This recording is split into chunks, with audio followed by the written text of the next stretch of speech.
Hello world, and our good stuff. Welcome you to the show. Hello, everybody. Welcome to our next episode of R&R Does Stuff.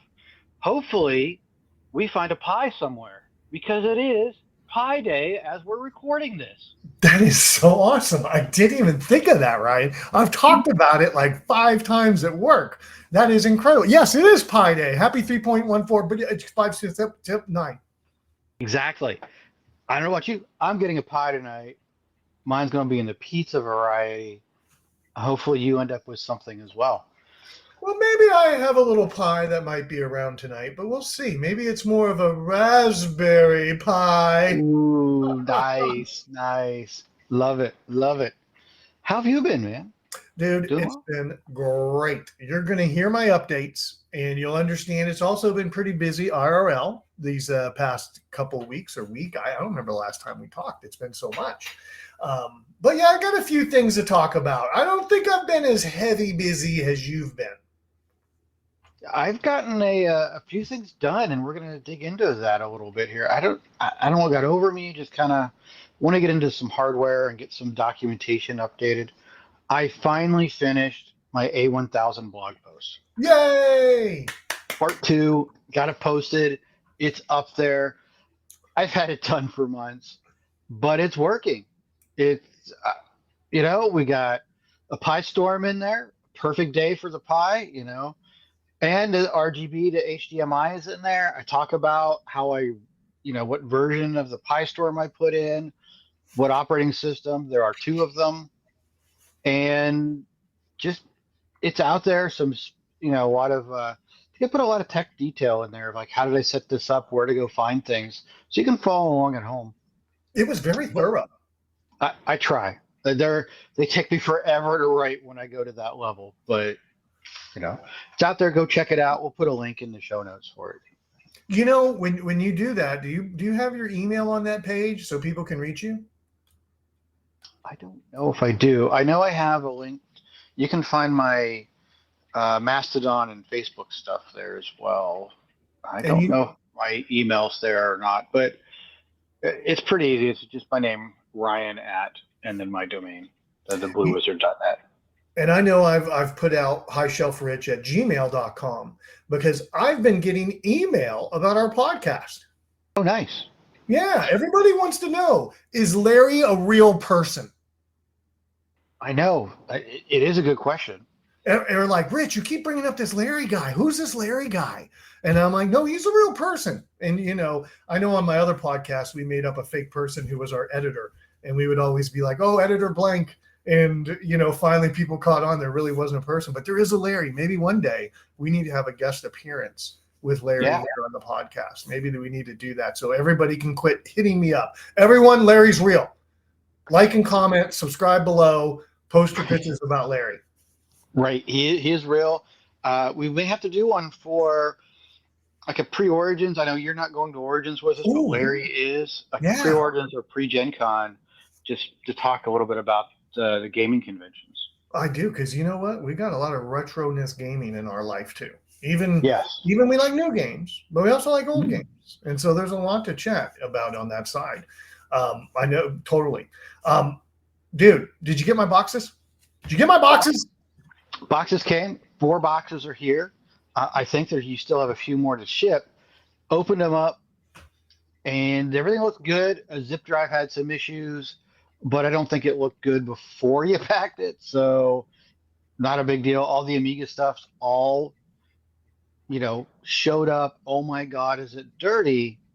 But I've got something for you that I didn't tell you about. I know, dear listener. Ryan, are you doing surprises this podcast too? Because I did a surprise he didn't know about. Here is the front case of the 600. That is incredible. I mean, folks, I emailed him after I sent it and said, dude, you better be ready to clean. When you get this, even your hands. Holy smokes. It looks aged, but it looks beautiful. Oh, yeah. There's some rust on plastic marks on the inside because some of the shielding's rusted, but it came out pretty well. That was my favorite Amiga, everyone. That was the Amiga 600. which is not on my hit list, but maybe one day I might get a 600 just because it's so cute. It is cute. There are some challenges with it, of course. What's interesting, again, those you still can't see, but behind me on my bench is the 600. And it works. No, it doesn't. Are you kidding me? It had some issues. I've already fixed a couple things this week, and hopefully that'll pop up here in a second. It does work. It was only showing me, what was it showing me initially? Blue and red on the screen, and then I tried to fix the red, tried to add green, and I broke the red. But now I have all the blue, green, and red are actually displaying in the RGB. It's asking for the kickstart. It is coming up. Unbelievable, Ryan. Unbelievable. What a great start to this adventure of the Craigslist find of 2025. Yes, it was great. Luckily, some people there was like a YouTube video out there and an Amiga PCB Explorer talking about how, and I actually saw another post, someone else talked about fixing the colors, and it pointed me to what could possibly go bad.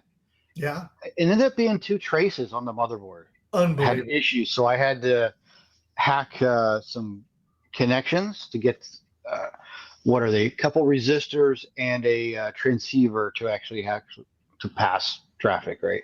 Yeah. So I actually used our oscilloscopes, this handheld oscilloscopes we bought. Yes. I don't really know what I'm looking at, but I know when I touched at this point, I had some signal stuff, and I touched where I was supposed to see it. I didn't have any.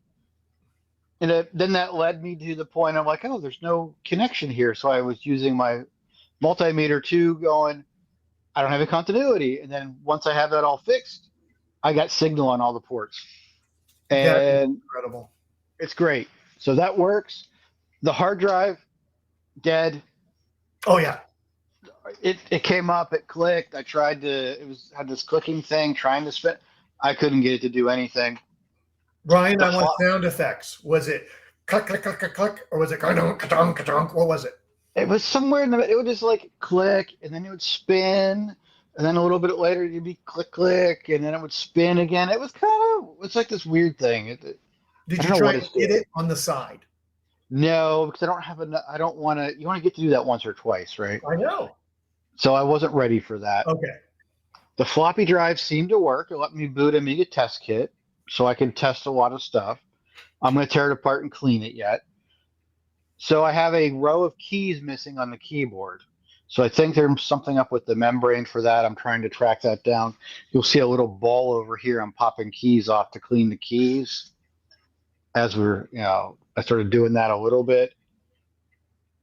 The accelerator card in there doesn't do anything. So I don't know what's going on with that. I just posted about it and got a response already going, hey, it cups on top of the 68,000 processor.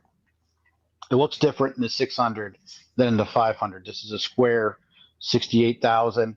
This thing goes on top of it because the 600's all surface mount crap, which I really hate surface mount stuff right now. Oh, yeah. Terrible. I really hate it. It's just stuff so freaking small. Dude. And I'm getting older. So one guy's talking about, hey, this thing has to be super solid on top for it to work. Like it's got to be really touchy. And I'm like, I haven't got to that yet. Let me go fix the keyboard. Let me go work on some other stuff. I'm hoping the accelerator card works. That'd be amazing. But if it doesn't, it is what it is. The 1 meg expansion in the belly slot does work. Oh, that's great. Holy smokes, man. I hope this is the beginning of a lot of great discoveries. That it's not just a bunch of broken materials. It's broken, but a little bit. Yeah. A little fix. I'm really hoping that's what we find out. Yeah, I think I'm probably about, 6 to 8 hours in at this point of work on this thing. Oh. So I've removed all the stuff. Oh my God, some stuff leaked. It's just terrible. That solder was concrete. Oh, and just getting it all to come off, that was a big deal. So it's coming up. So this was a bit of a challenge. How's your SX64 going? Because I know it's a nice challenge of like how many things can we this cram is into a smart embarrassing. spot? This is embarrassing. My What? video on my first start with the SX64 was a month ago. Yeah. And I got busy in IRL, folks. I work with an FRC robotics team, and Mhm. we just moved into competition season, which takes up time. Not only time with them on site, time at competitions, getting back and forth. And sometimes Driving. we're a little older, Ryan. So sometimes Yeah. I get done with them and I just want a Sunday to sit. I don't even want to touch anything. I'm just so tired. So I did not make much progress except for turning it on. It does boot. It does work. The little TV works. I put a Hmm. cartridge in. I put in joysticks. I was playing them. I have no keyboard, but I got a plan for that. No sound. So I had to start taking it apart. And let me tell you, that thing is a Jenga puzzle. If Nice. you watch me on there, I'm like, well, let me take off this screw. Oh, a little bit. Let me take off this screw. Oh, a little bit more. Let me take off this screw. The whole back comes off. Everything starts to come out. I hope I can get it back together. So this weekend, I have a free weekend. And Oh, good. tomorrow is testing the SID chip. I got my retro chip tester that'll do SID. I Oh, have awesome. backup SID chips inside units. I have a backup SID chip project in a drawer. I have a feeling I may have to move a real SID chip because of depth. The card sits one way and there's another piece this way and another piece this way. I'm not too sure I have the real estate for a replacement SID chip, but luckily I got extras. So that's good. Nice. And so that's coming up Saturday, and I'm going to get the SID chip tested. I hope it's wrong because the speaker looks beautiful. The wiring looks fine. If the SID chip doesn't work, then I might button it back up for now after I clean everything. It needs to be cleaned. So I'm going to SID chip clean, button it back up, and move on to the keyboard. That's actually my big piece because I just got to have a keyboard to work with it. Yep. And then if sound is still out, then I'll open it back up and start figuring out where am I losing sound and dig in deeper. But dude, I just want the keyboard to work. I wish I didn't have to go down this SID chip thing, but I'm at least going to do a cursory check as I clean all the boards. And by the way, how do you like to clean all the boards? A lot of it, I'm just using IPA and a billion Q-tips. Okay. That's what I was thinking. I've got my 99 and I got my Kimtech wipes from our buddy who loves to use Kimtech wipes. And I have my Daiso Q-tips that are like really tightly wound. So they're not like regular Johnson & Johnson Q-tips. The Daisos have just this really tight wind on them. So you don't get as much fluff, I guess. I don't know how to say that. You don't get as much fluff. So I'm kind of on the same page. Yeah, I moved to some tighter wound one. They're not cute. Maybe they are, but they have a point on them. Oh, so mine all actually have a point on them now. They're just in a Q-tip container. I'm holding it up to the screen. Yeah, yours does. Mine is still a blunt edge on the end. It's just completely tightly wound. I really like it. It has ridges on it. I guess you can get wax in there. I don't know. I don't use them for my house. I use them out on my computers. But I bought a big stock of them when they were at the store, and turns out the fiance likes them. So I give her one every birthday and Christmas because I got so many in my closet. Nice. That's pretty funny. Dude, you got anything coming up? I mean, you heard a little bit about my weekend plans. You got anything in the future going to hit you? Well, I'm going off script slightly. Not computer-wise. We're going to our first roller derby event tomorrow. Go check out roller derby.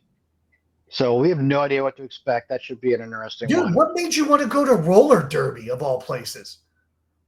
Yancey from True Dungeon. So he's talked it up, and we're like, yeah, let's go for roller derby. I found a 5-minute clip today, and Amy and I each watched it, try to figure out what are we gonna go see tomorrow. So we're actually really looking forward to it. We gotta go after this. I go get my lawn chairs. So you get to take your own chair, and you're going to the arena. Yeah. Is it indoor? Yeah, it's indoor. You take you have to bring your own chair indoors. Yeah. If you want to sit on the floor, you can, but you're in the splash zone. which means the roller derby players may crash into you Oh my gosh. So there's people that get ran into by the Oh, yeah. roller derby people as they go off track by accident. or get checked off track. Either way. Oh yeah, yeah. That's yeah, yeah. Neither yeah. Wow, how crazy. Ryan, we're old. Don't be in the splash zone, bro. No, Amy has already vetoed the splash Okay, zone, which I'm totally okay with. good. So we're looking forward to that. Retro wise, I'm doing my next meetup here in Northern Virginia. Yes, I found a date. We use a local library, so it is always a challenge sometimes to find what's available in my schedule, what's available on the library schedule. But the next one is Sunday, 4th of May. What time to what time? This time I'm doing it's 1 to 6.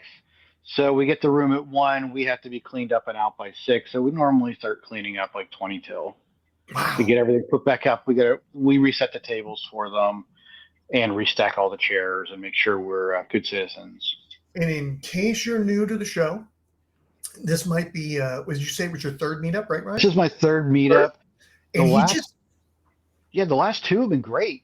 We've had I'd say there's over 30 people show up each time with probably at least that much hardware. That's really neat, dude. That's really neat. You're helping build this community. I keep talking about going to get my library card, so maybe I could do something in McKinney like that, but I keep never getting it done.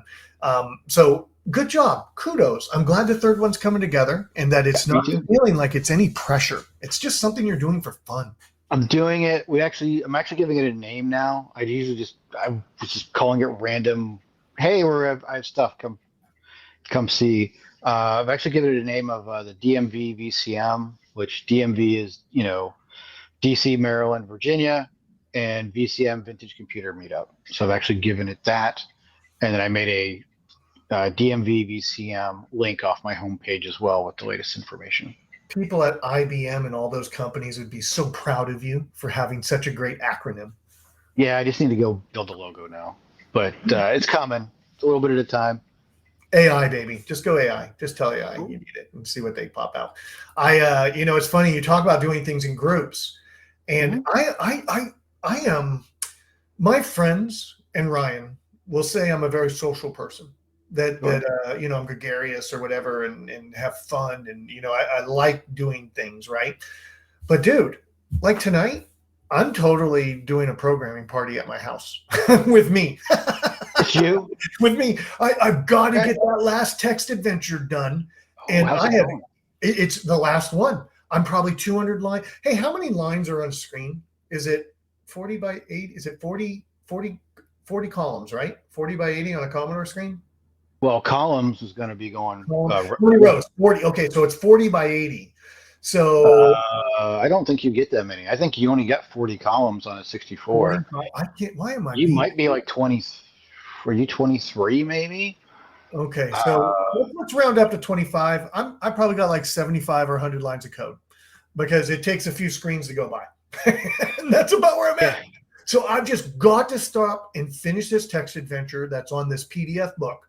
And I have another book to start on afterwards to help me with this idea of creating my first real text adventure. And so I just want to get that done. I just really want to get that wrapped up. Tonight, I have nothing in front of me. So I'm going to just make me a nice little toddy and set it beside. No, what's the Red Bull thing we used to have as kids in green? Jolt. Yeah, no Jolt Cola. But maybe a nice Woodruff Reserve with some ice. And just going to sit down and just crank through line entry. And all right. I even thought about OCR, getting it, and OCR copy and pasting. So I really learn a lot by typing. That copy and paste thing, I could do that, and then I could review the code. But by typing the letters and stuff, I learn. All of a sudden, I'm typing out a line and go, okay, I got that part about why that part's this way and why I'm go subbing and returning. And it kind of brings a picture to me by manually doing the work. So I really just need to put the work in. Yeah, you go work it, get it out there, what they said, then start playing with it and changing some stuff and see what happens. Like, what does this do? It's like, oh, it crashed. Whoops. Or what does this do? And you get real answers. I've definitely done some of that. That last one that I worked Love on, it. where you're on a grid, like a 9x9, Mhm. and the only time they showed you the room number is when you found the item torch. And so I was doing some testing, and I was wanting to see it more. And so I just made it to where the torch was always on. And I had a couple ways of doing it. And it was like, okay, I always want the torch to be on. I can do this here, or I can just I can rem this out, let this always show up. And so, yeah, I agree with you. Playing around as I'm testing and debugging, that truly brings home a lot of ideas. No way, shape, and form could I ever take part in a hackathon at VCF, but I'm having a lot of fun. Yeah, I don't know if I could either, but still, it's more of have fun with it, enjoy it. It is what it is, you know. I Anything else like. fun coming up? What else? I'm really looking forward to seeing how your program goes. Hopefully, you're going to share it again on your GitHub repo. Oh, yes.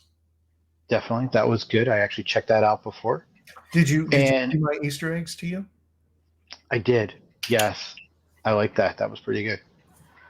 For me, I am going to go do a walk, a charity walk Oh, good job.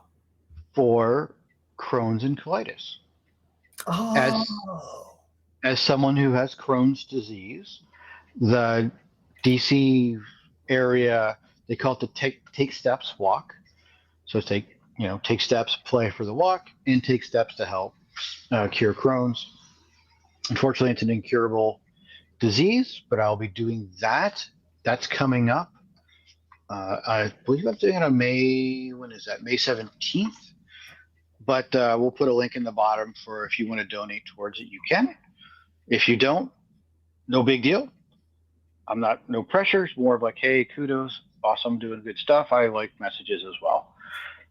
So that's great. I know my co-host Rich was awesome and donated, and so did fiance, right? yeah. Did she? I don't know. She didn't tell me about it. So She did. She probably did. Yeah, because we were talking Yeah, about it that night. That's really nice of her. It was very nice of her, and that's really cool. So we're really looking forward to that. Amy and I are going down to a park down it's in the harbor area, right off the water in DC. So we'll go down in there in the morning. It's like a mile walk. We're usually all have issues. It's just more of like going to go do the thing, raise some money, and they do a good job. I'm It was a glad good. you're doing that. And I don't think you've done that in a while now. So that's really great. I think you've always had some conflicts in the past. I have some other events have always conflicted, so I wasn't able to go. But I know you didn't have a conflict with some event you just went to. Where'd you go? Oh, I had a great time at Galley.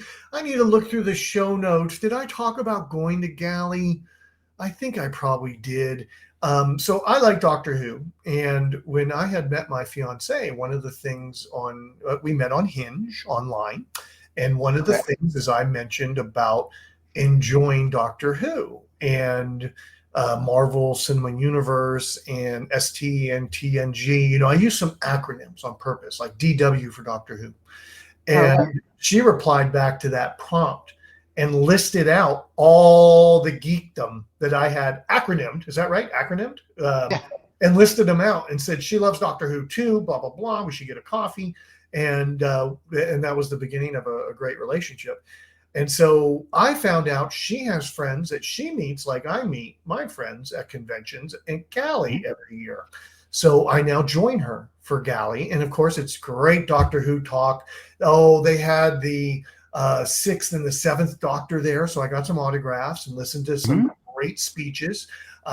They had Matt Shepard, I think his name was. He was in Battlestar Galactica, where I really liked him as the lawyer in Battlestar Galactica. I went by to get his autograph, Ryan. I almost had to tell him, hey, dude, quit talking to me, bro. He's like, so what'd you like? And I told him, and then he's like telling me stories from being on set and telling me all about BSG. And when I went to get his autograph after I watched his panel, this dude loves sci-fi. He knew That's awesome. Doctor Who story arcs had nothing to do with him being in Doctor Who. He just knows Doctor Who lore. He was telling stories about other sci-fi series that had nothing to do with him because he just loves the stuff. So then I was like, well, I got to get his autograph. I was telling my dad, a lot of these folks, they do get some money to be there. Sure. And they probably get an airfare and a hotel for free, and they get food for free. But they make a lion's share of their money on these autographs. And so that was my way of giving him a thumbs up. Let me get an autograph from you.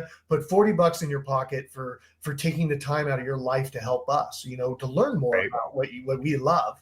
And he was a great guy. So, and the doctors were hilarious. They sat by each other.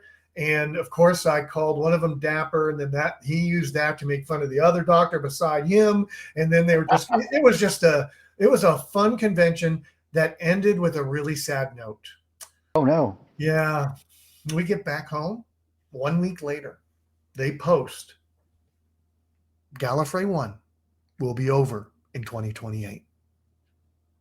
Oh, they're not going to do the convention anymore? They're done. They started from a local DW group and said, let's make a convention, all nonprofit. And they had something happen, and then they tried to be bigger, and then they had problems for years, and then they got things rolling, and things were rolling great. Before COVID, you would have to work to get a ticket because they only had so many places, right? So you would have to work. COVID hit them. And since COVID's been back, attendance is there, but it's never sold out like it used to be, right? Never sold out like it was in the past. And everyone's gotten older, and they don't want to sell it. They just want to let it retire. Now, the group called Showmasters, I think they do a lot of convention stuff. I think they organize like all the photographs and the people. They're like a management company. Sure. From what I think I understand, in 2029, they may have a Gallifrey 2. Now, I don't think they're going to call it Gallifrey 2 out of just respect to Gallifrey 1. But I think there's going to be a new convention every year in LA under new management, but still all these Doctor Who people. Christopher Eccleston's first Doctor Who convention was Gallifrey 1. Interesting. And so a lot of these folks, this is kind of a USA premiere event. And so I hope it stays alive, but we're going to be there for 3 more years and visit her friends. And if it continues to go, we'll continue to go. But that's really great that someone's going to pick the mantle up, but it's the end of a time, the change of a season, that. Sure. Yeah, it does. It sounds like they had a good run. It sounds like that last year is going to be amazing, I would imagine. Oh, it's going to be a blowout. How much you want to bet? Oh, I bet it's going to start. I bet attendance over the next 3 years picks up again. Yeah, because everyone knows it's going to go away. That's a really good observation. Never thought of it. Yeah. So I'll make sure to get my tickets really quick in 2026. Yeah, it's probably a good idea. And 27 and 28 for sure. Because I know you'll go. So it's good. But that's awesome. We've actually had a busy couple weeks. I think we recorded a couple weeks ago. And I think we had a good time. We did. We got a lot done. Well, you more than I. I did some. I'm actually reporting on things I've done. But you know what, dude? Don't call me tonight because I'm going to be programming. Yeah, I'm so calling you. How's it going? Does it work yet? I'll be like your software engineering manager. Bueller. Are you done yet? What do you mean it crashes? So yes, hopefully next time we will have a lot more great retroness to talk about. Ryan will definitely have some things to work on. Hey, I need to go pack some boxes. You got anything else, Ryan, or let's wrap this baby up? No, it was great. Thank you for following along with our adventures. There will be stuff about this 600. I know we'll talk more about it as I figure some stuff out, try to get this keyboard working again. And again, thank you all. Thanks, everyone. Bye.